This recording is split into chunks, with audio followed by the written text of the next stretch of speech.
This is a 2019 Volkswagen GLI. Today, we're going to be replacing the battery in the key, as well as resetting service intervals so that you don't have any beeping happening while you're resetting or starting or stopping your car. Let's get started. The Jetta GLI has a 2-liter, 16-valve, turbocharged 4-cylinder engine with direct fuel injection and makes 228 horsepower. It has an engine start-stop system, front-wheel drive, a cross differential system, limited slip front differential lock, 4-wheel independent sport suspension, dynamic electromechanical power steering, vented front and solid rear disc brakes, and red brake calipers.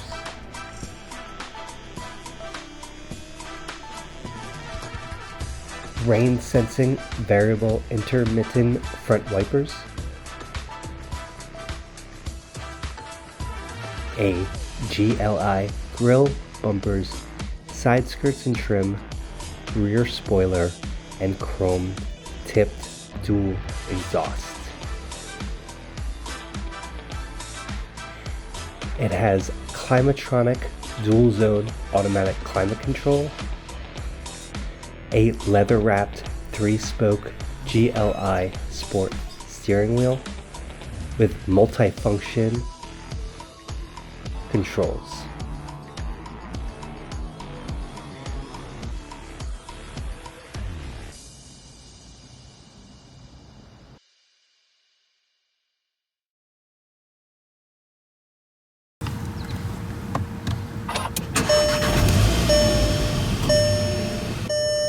One day, I received this message: inspection due.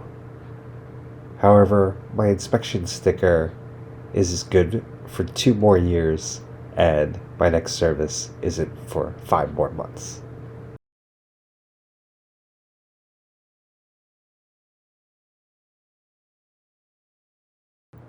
And a few months later, I received an oil change service warning light. So that was 1 of 2 now.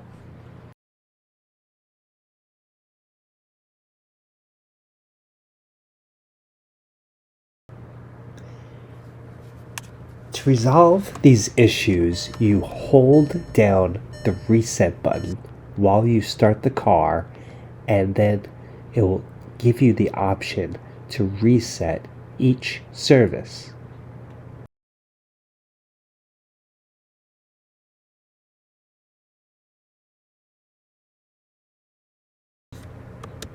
Now, most recently, I have seen please replace the key battery.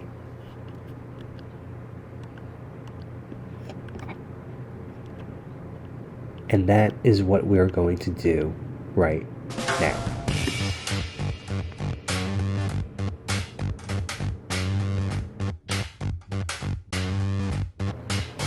A key fob contains a short-range radio transmitter, radio frequency identification chip, and antenna.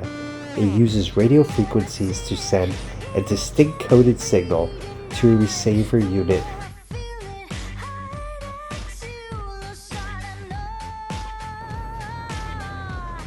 The batteries are CR2032. They are common household batteries and used in watches. I'm going to use my pry tool to gently ease between the seam on the side of the fob and gently lift the top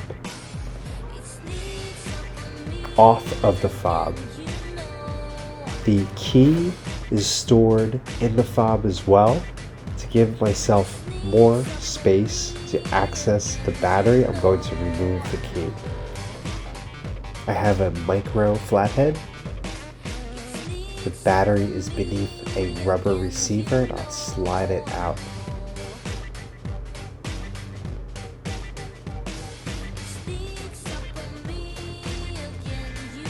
So that I can discard of the old battery and insert a new battery.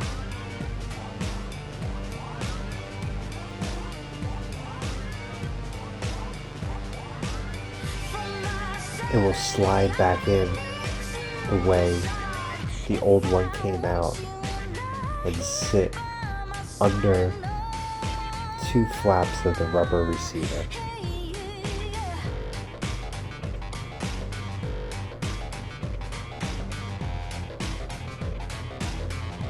Then take the top of the fob and align it with the alert button on the side.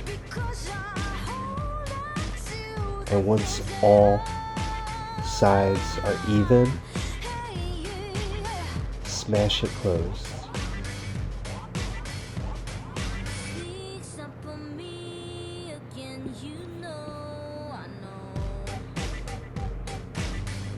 We'll test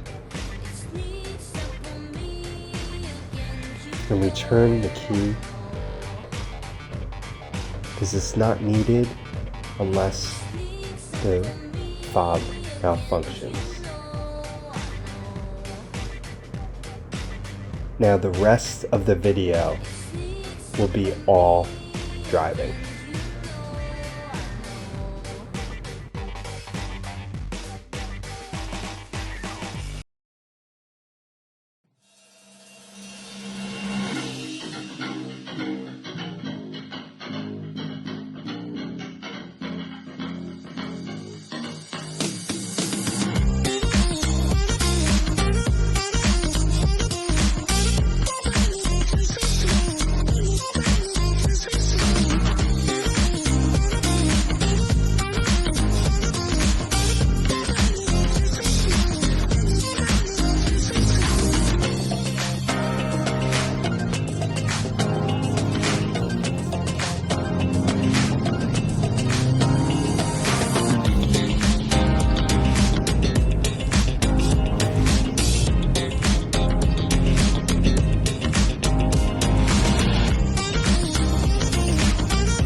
So what have we learned here today? How to replace the battery in our key fob, how to reset all of our dash lights, and how to have fun driving our car. Thank you so much for watching. Look around for another video. We'll see you next time.